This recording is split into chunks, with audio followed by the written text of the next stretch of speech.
A truck was driving along a deserted highway, like a huge ship, illuminating the road with its headlight. Pleasant music was playing in the cabin. The driver was in high spirits and humming the melody to himself. The long, tiring, but profitable trip was coming to an end. Jason was on his way home. He really liked his job as a long-distance truck driver. New cities, roads, people, impressions. The only drawback was the impossibility of long-term relationships with girls. Few wanted to link their lives with a man who was always away from home. This, of course, saddened the guy a little because he was already 27 years old, and of course, he wanted to start a family and have children. Well, not a big deal, Jason thought. I'll work for another 5 years, save up some money, and then open my own auto repair shop. And then a family will appear. Everything has its time. In the morning, Jason stopped to refuel and have a snack. He was just a short drive home, but he needed to rest. He went into a small cafe and sat down at a table. A waitress approached him to take his order, and he looked at her and involuntarily admired her. She looked like a princess from an Eastern fairy tale. Coal black eyes, eyebrows raised, delicate facial features, and thick black hair braided in braids. Jason introduced himself to the girl, and her name was Magda. He made her several compliments, left generous tips, and his phone number, and decided for himself that he would do everything to win her over. Magda, however, was not impressed by Jason at all. A regular guy in a dusty t-shirt and shorts, and a long-distance truck driver to boot? Not a particularly promising prospect. In her dreams, the girl saw an entirely different man. A handsome prince dressed in the latest fashion, driving a black Jeep. And she was there with him, like she stepped off the pages of fashion magazines. He opened the door for her, and they got to have lunch at an expensive restaurant. This beggarly existence had already bored her to death. This cafe, her life from paycheck to paycheck with her mother, life seemed to pass her by, and she wouldn't see anything. Therefore, Magda reacted very coolly to Jason's flirting, but she still took the phone, just in case. However, Jason turned out to be stubborn and persistent. He courted her for a long time, and beautifully gave her flowers, read poetry, promised that he would save up money and open a business. He was devoutly in love with Magda, and longed to hear the cherished words, "Yes, I'll marry you. I love you." And Magda had been thinking for a long time, hesitating, weighing everything, and finally agreed. But she had a wild argument with her mother. "Why do you need him? I know these long-distance truck drivers. They have a family and a child in every state. But what kind of nomadic life is that? Wake up, you're such a beauty. You will definitely find a better match." However, Magda only got angry with her mother. "Mom, do you know that I'm already 25 years old? By the way, and millionaires are not queuing up for me. I'll just waste my life alone. Jason is kind, decent, he loves me." The girl tried to prove her point. "He promised to open a business in a couple of years, and I believe him. He's not a drunkard, he's not lazy. This is my choice, Mom. Accept it and respect my decision." Elena eventually agreed. Of course, she didn't really believe in these stories about the business. She had lived in this world for many years and doubted Jason's promises. And Jason was over the moon. A grin to his ears didn't come off his face for a minute. The cafe was booked, the wedding date was set, and all that was left was to buy the rings and the bride's dress. Jason was on the last trip before the wedding and asked Magda to look for rings while he was away. The bride's mood was great from the morning. She carefully dressed up, got ready, and went to a jewelry store to look at rings. Upon entering, she felt like she had entered a fairy tale. Hundreds of various rings and earrings with stones sparkling invitingly from the display cases. However, after looking at the prices, the girl gasped once again. The amounts were simply outrageous. She felt so sad. Magda looked around the store for a salesman, but instead found a handsome man who seemed to have stepped out of her dreams. He was sophisticated, refined, polished, and it was immediately apparent that he was very well off. "Excuse me, can you please help me?" the trembling girl finally spoke up. "Why not help such a beautiful young lady? I'm listening to you," the man smiled and winked at the girl. "You know, I have a wedding in a week. I would like to pick out rings, but the problem is that our budget is somewhat limited." Magda stumbled and blushed sadly. "I understand you. I'll show you the appropriate options at a discount. And would you like to have a coffee and discuss everything? We'll have a sale soon," the man suggested and smiled meaningfully. Millions of butterflies fluttered in Magda's stomach. The man's name was Mario, and he and his mother had a network of jewelry stores throughout the city. Fortunately for Magda, he accidentally ended up behind the counter in this store. The saleswoman got sick, and he had to replace her. Mario gave Magda his business card, told her to call him anytime, and gifted her with a long, intriguing look. Magda thought about Mario all night. Thoughts of possible intimacy with him burned inside her. Everything inside her was torn apart and turned upside down. She never even felt a tenth of these emotions with Jason, and in the morning, the girl decided everything for herself. Such a chance comes once in a lifetime. Whatever happens, I'll call, she thought, and dialed the coveted number. "Hello, Mario, it's Magda. My fiancé is still away. Would you kindly take me to a country house, to my friends outside the city?" she asked. In reality, the girl went all in. Of course, there was no country house or friends. Instead, there was a passionate love affair right in the car at the forest glade. Mario turned out to be a stunning lover, and Magda never experienced such intense feelings at the peak of bliss before. A week passed like a moment. Magda and Mario were consumed by passionate love passions. The girl, of course, tormented her conscience. She feverishly thought about how to get out of the situation and what to do with Jason. And the wedding. How to tell him everything. But she knew for sure there would be no wedding. On the day of Jason's arrival, Magda had already taken all of her belongings from his apartment and couldn't think of anything better than leaving him a note. "Jason, there will be no wedding. I met and fell in love with another man. Forgive me and try to understand." Upon coming home and learning the news, Jason was overcome with grief. He refused to believe in such treacherous betrayal. He tried to call Magda, pounded the doorsteps of her house, but she refused to get in touch and did not pick up the phone. One day, Jason was waiting for her outside of her workplace in the hopes of finally understanding why she had humiliated him. Suddenly, he saw Magda come out of the cafe and was about to approach her, but a luxurious car pulled up.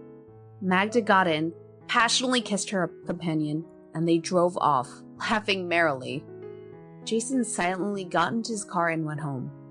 A few days later, he embarked on a distant journey to the other end of the country. He hoped that the long road trip would help him forget and save him from the sadness and pain of a betrayed love. Meanwhile, Magda was living life to the fullest. She frequented expensive restaurants, yacht clubs, wore luxurious dresses, and indulged in a sea of passion. She felt like a queen. Finally, all my dreams have come true, she thought to herself more than once. Her mother was thrilled for her daughter. "Thank God you came to your senses and left your poor Jason. I'm so happy for you, my dear. Mario will marry you, and you'll live your life like a queen," she exclaimed. But Mario's parents did not approve of the relationship and constantly reprimanded him. "Mario, you're not 16 years old. You had your fun with that girl, and that's enough. Don't you even think about marrying that gold digger. You won't get a penny." "I'll make sure of it," his father scolded him. Mario just waved it off. "Oh, Dad, stop it. I'm not crazy enough to ruin my life because of some sentimental girl. I'll have some more fun." "Calm down," he laughed. However, without asking anyone, fate took an unexpected sharp turn. One night, Magda and Mario were driving back from the club, kissing as usual, and got into a terrible accident. Magda woke up in the traumatology ward with her legs in traction, her arm in a cast, and her head throbbing with pain. The diagnosis? A broken hip. Mario suffered much less. only with a bruised rib and a small wound. He was stitched up and sent home to recover. But before Magda, difficult times had come. She needed a complicated operation and had spent a month in the hospital. She was still hoping that the door would open and her beloved Mario would come in, hugging her like a little girl and feel sorry for her. And most importantly, pay for her treatment. But instead, Mario's mother burst into the ward like a fury. "You've gone too far. You almost killed my son. What if my son would have died? It's all because of you," the enraged woman scolded Magda. "What are you speaking about? I love him. I'm going to marry him," Magda defended herself. "Are you out of your mind? Who's going to marry you? Just stop fooling around. Who are you and who is he? Do you even understand?" Mario's mother did not calm down. Magda cried out of offense and despair. Mario never picked up the phone, nor did he ever visit her. After a month, Jason returned from his trip and discovered what happened to Magda. Without hesitation, he rushed to the hospital. Upon entering the ward, he didn't accuse her of anything. "Magda, how did it happen that you got in here? Do you need help?" Magda felt terribly ashamed and lowered her eyes. "Jason, I'm so sorry. Can you forgive me? Please help me."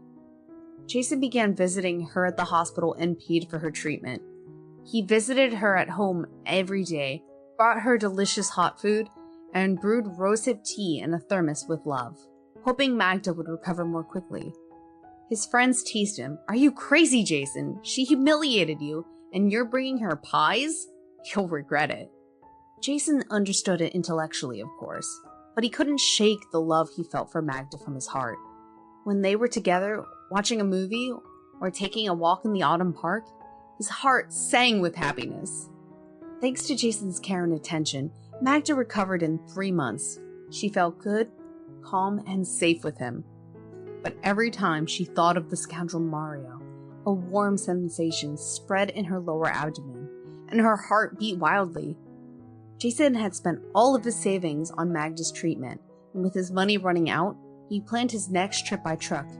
He couldn't shake off the feeling of inexplicable fear and anxiety, repeatedly asking Magda if she would betray him again or wait for him. And every time, Magda hugged him and whispered in his ear, "Don't doubt me. I won't betray you anymore. You've done so much for me."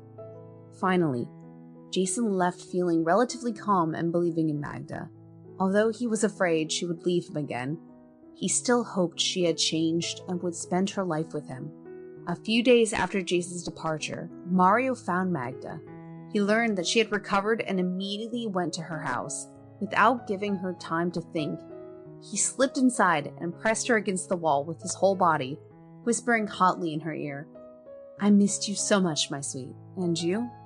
I hope you're not angry. I couldn't be with you because of my father's business, but now I'm here, and I won't leave you anymore." Magda went with him again, overwhelmed by the insane passion and losing her head completely.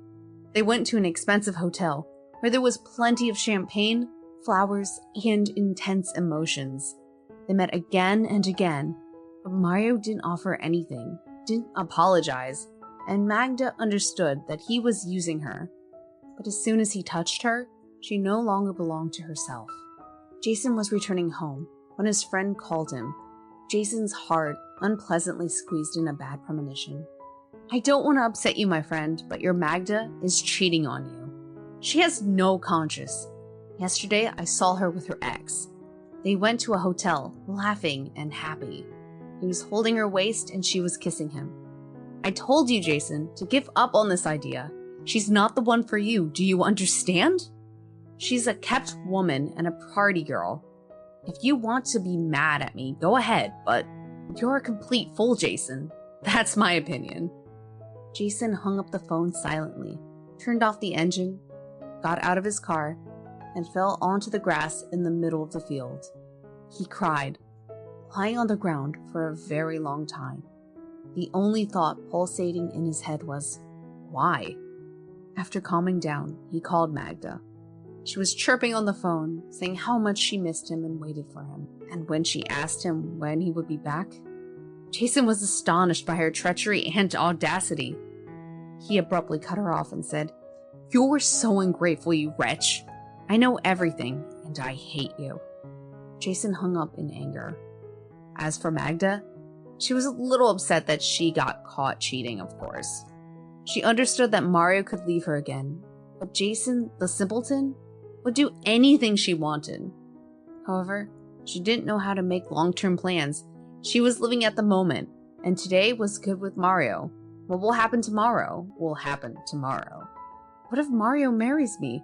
Who knows what the future holds? I am beautiful, and there are all the chances to become Mario's wife. I just have to please his parents, and that it is only a matter of time, thought Magda to herself. Meanwhile, after that bad conversation, Jason continued driving home from his trip. He calmed down a bit and tried to keep himself together. After all, the road is no joke, and nervousness could lead to accidents. When he was about 70 kilometers away from home, Jason noticed a woman on the side of the road. She was hitchhiking. The cars were flying by on the highway without noticing her or stopping. It was getting dark outside. The sky was cloudy and a storm was brewing. Jason felt sorry for the woman and decided to give her a ride, even though he usually never picked up hitchhikers. They started talking. The girl's name was Frances. She was on her way home from work and lived in the suburbs with her elderly father and 7-year-old son. She missed the last bus and her phone died. As luck would have it, Frances was worried that her father would be concerned if she didn't return by evening, and he had a weak heart, so who knows what could happen. Jason looked at the woman. She wasn't a beauty. She was simple and modest, a so-called gray mouse. But her open gaze and big sensual lips made her adorable. Sorry for the question, but that about the father of your child, Jason asked. Father? No, traitor. All men are the same. He professed his love, promised to marry me, and then he found himself a richer girl. When he found out I was pregnant, he came back and begged for forgiveness, saying he'd love me and our son, but instead, he cheated left and right. I don't trust anyone anymore. Frances burst out on emotions, and tears welled up in her eyes. A familiar story. I just found out about another betrayal recently, and this is after everything I've done for my girlfriend. Well, then let's be friends. We have something to talk about. We've both suffered, Frances said with a sad smile. Jason began to visit Frances frequently.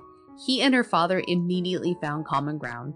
Frances' 7-year-old son was thrilled with Jason and his huge car, always asking to ride with him. Jason helped the family with their household chores, repairing the porch and fixing the roof. Frances turned out to be an excellent homemaker, cooking delicious dishes and baking fragrant buns. Jason felt welcome here. They awaited his arrival, sent him off, and greeted him with love. Gradually, he became close with Frances, and they started to live as one big friendly family. A year later, they had a beautiful daughter named Holly.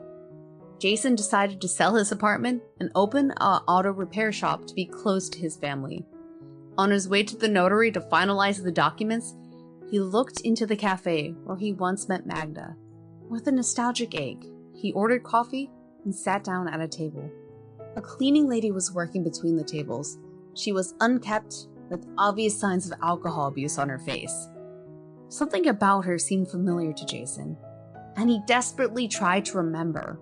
Looking closer, he gasped. It's Magda! Oh my god, what happened to her? Jason was amazed, remembering how attractive she used to be. Unable to resist, the man called out to her, Magda, is that you? The woman looked dissatisfied, turned around, and her face distorted with anger and shame. It's me, who else? She grumbled angrily and ran out of the cafe. After asking the waiter, Jason learned of her sad fate. Mario forced her to have an abortion, but it had bad consequences, and now she was permanently childless. Then he left her because his parents found him a suitable match from high society. Magda started to drink down her sorrow, went downhill, and ended up as a cleaning lady, but they hired her more out of pity. Jason was unpleasantly stunned because despite Magda's betrayal, he had never wished her such a fate. And now, he even felt a little sorry for her. But who's to blame for her fate? She chose it herself. She gave up a loving and faithful man for base animal instincts and money. A wave of love and gratitude towards Frances suddenly overwhelmed him. He approached her, hugged her gently, and said, "Thank you for everything, my dear. You are my happiness." Only now did he realize that false declarations of love and Shakespearean passions were not so important in relationships. And you should not love a woman for her beauty. You should appreciate her loyalty, devotion, and decency.